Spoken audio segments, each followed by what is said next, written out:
Hi friends.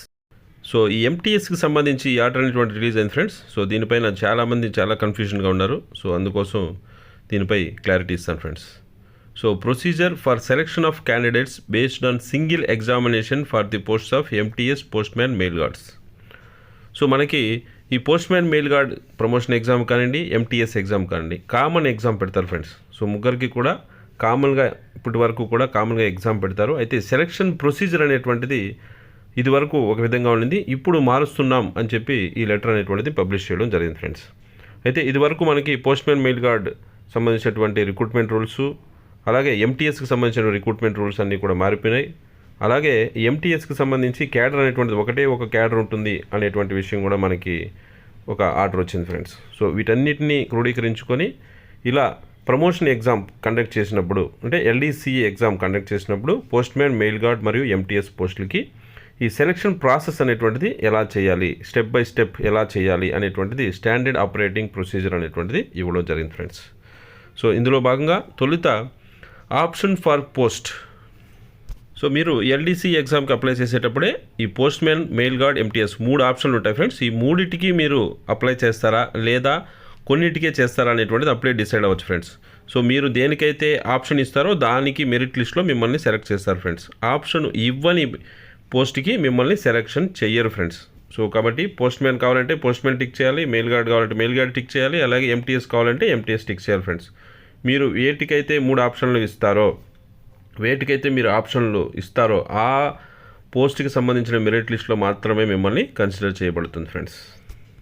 ఇక అదేవిధంగా మన ఎంటీఎస్లు, జీడీఎస్లు పోస్ట్ మ్యాన్ మెయిల్ గార్డ్కి అప్లై చేసేటప్పుడు డివిజన్ని లేదా యూనిట్ని కూడా సెలెక్ట్ చేసుకోవాల్సి ఉంటుంది ఫ్రెండ్స్. సో ఇది సర్కిల్ లెవెల్ ఎగ్జామ్ కాబట్టి మీరు అప్లై చేసేటప్పుడు మనకు ఉన్నటువంటి డివిజన్లు అన్నిటికీ ఆప్షన్లు ఇస్తే ఓకే ఫ్రెండ్స్. లేదు వద్దు అనుకుంటే మీరు ఎన్ని డివిజన్లకి అయితే ఇవ్వగలరో అన్ని డివిజన్లకి ఇస్తారు ఫ్రెండ్స్.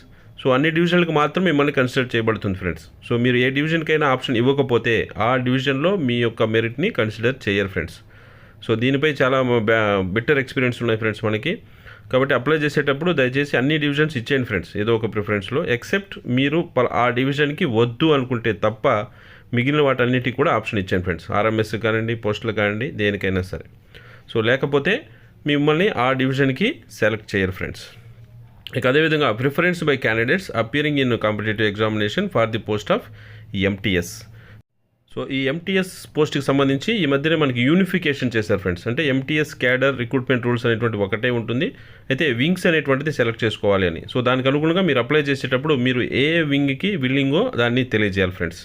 సో ఫర్ ఎగ్జాంపుల్ చూసినట్టయితే అడ్మినిస్ట్రేటివ్ ఆఫీసెస్ అని ఒకటి ఉంటుంది, డిఏపీ ఆఫీస్ ఒకటి ఉంటుంది, అలాగే సబార్డినేట్ ఆఫీసెస్ అంటే పోస్ట్ ఆఫీసు ఇవన్నీ కూడా, అలాగే సివిల్ వింగ్, ఎలక్ట్రికల్ వింగ్ అని ఒకటి ఉంటుంది ఫ్రెండ్స్.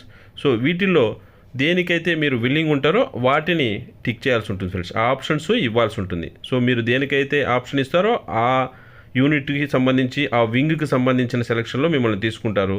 మీరు ఇవ్వకపోతే ఆ వింగ్లో మీ పేరు అనేటువంటిది మెరిట్ లిస్ట్లో తీసుకోరు ఫ్రెండ్స్. సో ఈ విధంగా మీరు ఆప్షన్స్ ఇచ్చి ఎగ్జామ్ రాసిన తర్వాత మనకి రిజల్ట్స్ అనేటువంటి అనౌన్స్ చేయాల్సి ఉంటుంది ఫ్రెండ్స్. ఆ రిజల్ట్స్ అనౌన్స్ చేయడంలో స్టేజ్ 1 ఏమిటి అంటే list of MTS candidates for vacancies of postman mail guard, publication of list of successful MTS candidates, merit list అనేటువంటిది రిలీజ్ చేయాల్సి ఉంటుంది ఫ్రెండ్స్. పోస్ట్ మ్యాన్ మెయిల్ గార్డ్కి equal to the number of vacancy, ఎన్ని వేకెన్సీలు అయితే ఉంటాయో సర్కిల్లో అంతమంది వేకెన్సీలని ఇవ్వాల్సి ఉంటుంది ఫ్రెండ్స్. సో ఇది ఎంటీఎస్ల ద్వారా చేసేటువంటి ఇది ఫ్రెండ్స్. ఎంతమంది ఎంటీఎస్లు అయితే పోస్ట్ మ్యాన్ మెయిల్ గార్డ్కి సంబంధించి మనకి ఎన్ని పోస్టులు అయితే ఉంటాయో అన్ని పోస్టులకు సంబంధించినటువంటి లిస్ట్ రిలీజ్ చేయాలి ఫ్రెండ్స్. సో మీకు తెలిసిందే friends, postman mail gourd సంబంధించింది నెక్స్ట్ ఇయర్ నుంచి సర్కిల్ లెవెల్లో ఉంటుంది ఫ్రెండ్స్. సో కాబట్టి సర్కిల్ లెవెల్లో మెరిట్ లిస్ట్ రెడీ చేసి అందరికీ కూడా పోస్టింగ్ ఆర్డర్స్ ఇచ్చేస్తారు ఫ్రెండ్స్. ఆ తర్వాత వారికి 7 days టైం ఇస్తారు ఫ్రెండ్స్. ఇది స్టేజ్ 2లో చేస్తారు. ఈ 7 daysలో వారు జాయిన్ అవుతారా లేదా ప్రమోషన్ని యాక్సెప్ట్ చేస్తారా డిక్లైన్ చేస్తారా అనేటువంటి ఆప్షన్ అయితే ఇచ్చేసేయాలి ఫ్రెండ్స్. ఒకవేళ లీవ్లో ఉన్నా సరే వాళ్ళని విల్లింగ్నెస్ అడిగి లీవ్లో కంటిన్యూ అవుతాం మేము తర్వాత జాయిన్ అవుతారా లేదా, అయితే జాయిన్ అవుతారా లేదా అనేటువంటి విషయం 7 daysలో కూడా తెలియజేయాల్సి ఉంటుంది ఫ్రెండ్స్. సో ఆ తర్వాత selection of candidates against refusal, ఈ ఫస్ట్ లిస్ట్ అనేటువంటి రిలీజ్ అవుతుంది ఫ్రెండ్స్. ఈ ఫస్ట్ లిస్ట్లో ఎవరైనా రిఫ్యూజ్ చేసినా మాకు వద్దు ప్రమోషన్ అని ఇచ్చినట్లయితే అప్పుడు సెకండ్ లిస్ట్ అనేటువంటిది రిలీజ్ చేస్తారు ఫ్రెండ్స్. ఇది ఎంటీఎస్కి సంబంధించి. సో ఇలా ఈ ఎంటీఎస్కి సంబంధించినటువంటి వేకెన్సీ పోస్టులన్నీ అయిపోయేంత వరకు second list, third list, fourth list అన్నీ కూడా రిలీజ్ చేస్తూ ఉంటారు ఫ్రెండ్స్. ఒకటి పోస్టులన్నీ అయిపోవాలి లేదా క్వాలిఫై అయినటువంటి క్యాండిడేట్స్ అన్న అయిపోయి పోస్టులు మిగిలిపోయాయి ఫ్రెండ్స్. సో అంతవరకు ఈ సెలక్షన్ ప్రాసెస్ అనేటువంటిది కంటిన్యూ అవుతూ ఉంటుంది ఫ్రెండ్స్. ఇక ఈ విధంగా ఎంటీఎస్ల ద్వారా పోస్ట్ మ్యాన్ మెయిల్ గార్డ్ పోస్టులు ఫిలప్ చేయలేక అన్ఫిల్డ్గా మిగిలిపోతే ఆ పోస్టులని ఎల్డీసీఈ జీడీఎస్లకి కలుపుతారు ఫ్రెండ్స్. సో కలిపి ఆ లిస్ట్ అనేటువంటిది వేకెన్సీ పొజిషన్ అనేటువంటిది రిలీజ్ చేస్తారు ఫ్రెండ్స్.